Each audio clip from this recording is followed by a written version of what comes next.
I'd like to welcome Charles Long to the studio today. Welcome, Charles.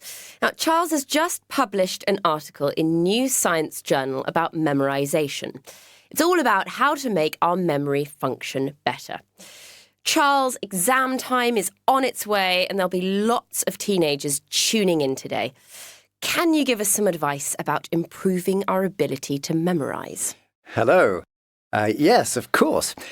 I'd like to start by talking about the process of memorization. It's vital that we understand the process if we want to make adjustments to the way we function. We all use memory in the same way. It doesn't matter whether you're a student revising for your finals or an adult standing in the aisle of a supermarket trying to recall a particular item from a grocery list. Yes, I'm afraid that's me. I always forget to take my list. You and thousands of other people too, Mary. We learn to use our memory when we are still at nursery school. Young children are naturally very good at working out how to remember things. The tips I'm going to share today are based on the things we used to do to help us remember when we were children. The process of memorization occurs in two distinct forms. Do you know what they are? Are they long-term memory and short-term memory? That's right. But these aren't completely separate concepts. We use a combination of both types of memory when we want to formulate our thoughts and recall information, whether we're trying to remember something from a decade ago or just an hour earlier. So what tips have you got for improving the quality of our memory? Right. Well, let's start with association.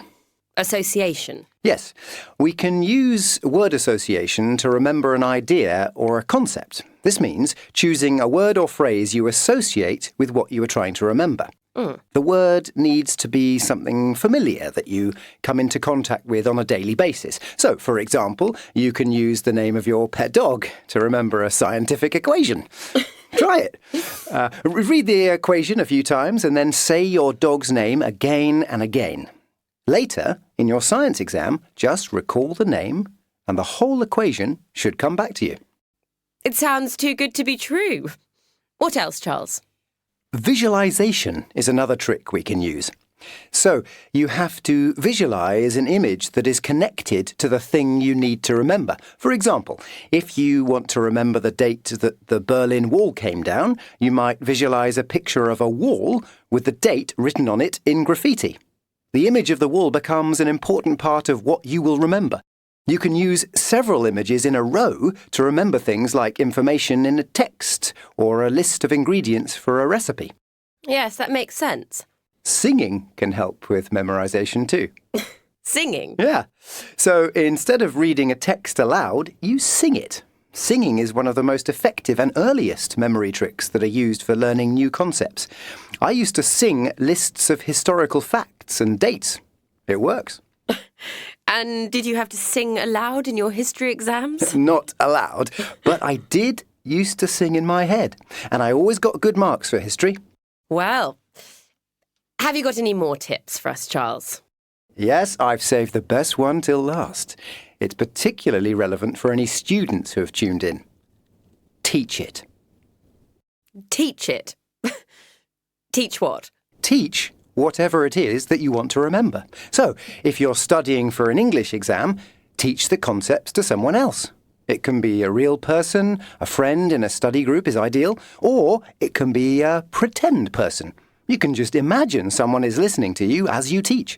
Better still, record yourself teaching and then play back the video to revise the material further. That sounds like a great tip. Or trick. Yes, it really works because in order to teach something, you need to understand it. Teaching reinforces the understanding, and although these sound like tricks, they aren't really. No? No, they are just simple ways that we can train our brains to be more effective. By getting into the habit of using word association, visualization, singing and teaching, our brains develop and work better for us. And of course, that has a knock-on effect on our memory and our abilities to recall all kinds of data. Well, thank you very much, Charles. Now, I think we've got time for a couple of questions from our listeners.